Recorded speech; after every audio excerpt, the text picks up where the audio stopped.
beaming from Pacific Junction Hotel to Earth. Girth.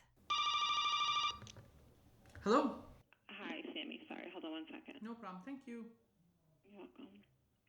Yo, this is Sammy Younan, host of My Summer Lair. I'm currently on hold, waiting for Nick Cannon. We don't have long to talk, he's got to catch a flight, but thankfully, he's agreed to spend a few minutes with me talking about the current Wild and Out tour, which will be coming to Toronto on August 19. This is going to be fun. When I see Nick Cannon, what's the first thing that pops into your head? I find because he does so many projects, the Nick Cannon you meet first is the Nick Cannon you know. If you see him in movies, he's an actor to you. Performing stand-up, he's a comedian. To me, the first Nick Cannon encounter I had was poetry, his spoken word videos. And that's what I find fascinating about Nick Cannon. There's a clear thread that runs through all of his work and performances, and it's words. This guy makes a living slinging words. Poet, stand-up comic, actor, improver, rapper, writer. Nick Cannon sells words for a living. And we have an opportunity to buy some of those words as the Wild and Out tour marches across the US and Toronto. Wild and Out debuted on July 28, 2005 on MTV, and it is now the longest running hip-hop show in TV history. That's crazy. My favorite game is Flow Job.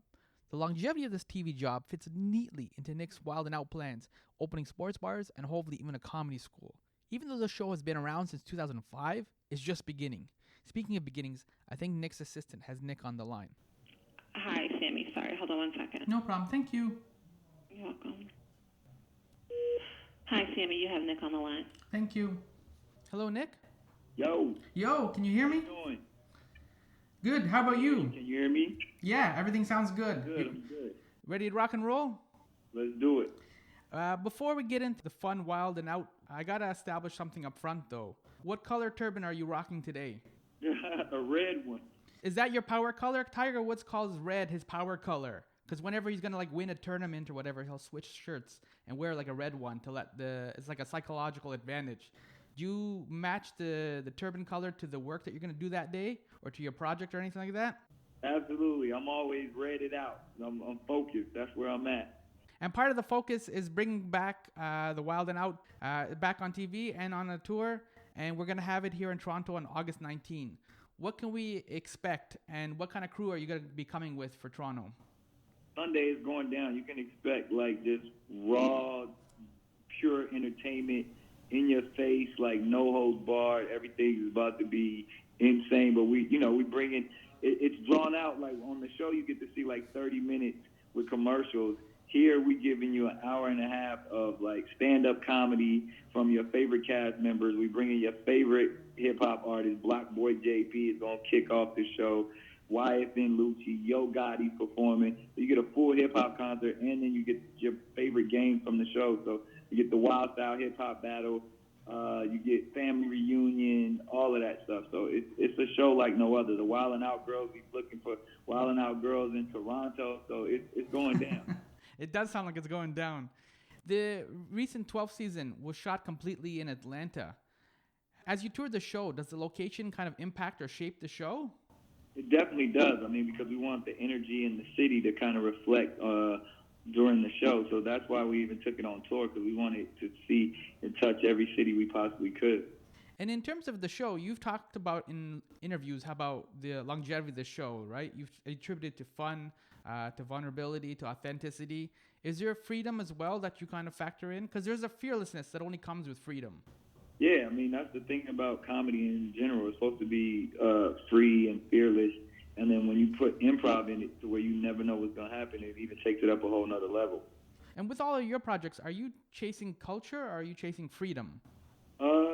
To me, it's really not chasing anything. It's really those things are just apparent. And when it comes to culture, it's just like that. It is what it is. This is what we are. And hopefully, you never have to chase it. And if you're really doing it right, it chases you. Oh, that's cool. I like that. So in terms of like snapping and the kind of elements that you see in a Wild and Out show, is it time to update it as the fifth element of hip-hop? Or is it just time to create a whole new periodic table? I like that. I mean, to me, Wild 'N Out embodies all of those things, so it could actually have its own chart or at least its own section on the periodic table. And how do you prepare for a Wild 'N Out show versus, say, doing your own stand-up? Is there like a different mental preparation that goes into it? Yeah, it's more about the squad. I make my stand-up show obviously is like all just focused on me, but Wildin' Out is a team effort, and I couldn't do it without my guys. Do you guys do any specific warm-ups or anything before the show starts, or you just kind of go out there and just do it? Yeah, we do everything that we normally do on the show, so we kind of we get it going. We practice. We kind of make fun of each other. We freestyle. We do all that stuff. Is Toronto going to be on the list for a Wild 'N Out Sports Wire location? You just recently opened one in Miami. We got Kawhi Leonard now this year, right? So it's a good time to do it. Yeah, we would love to bring a Wild 'N Out Sports Bar to Toronto. That's definitely on the list. I mean, after Miami, the next one is gonna be San Diego, my hometown, then LA, then New York, Atlanta, and then Toronto should be right after that. All right, nice. Is our culture different? We have different elements, right? In terms of our black culture, in terms of how we represent and the music that we make. Do you notice a lot of differences when you come here versus the black culture that's in the States? Honestly, it kind of all feels the same. I mean, I love Toronto. I mean, I always say Toronto probably has the most beautiful women on the planet. It has some amazing music, has some very funny people from Toronto. So that's kind of everything that Wild 'N Out embodies. And so I tap right in and feel like it's kind of the same all across the board. And one of the elements in Toronto is dancehall, which you just recently put out a novel, The King of the Dancehall. Can we expect more books from you, or are you going to stick with like TV and film and music?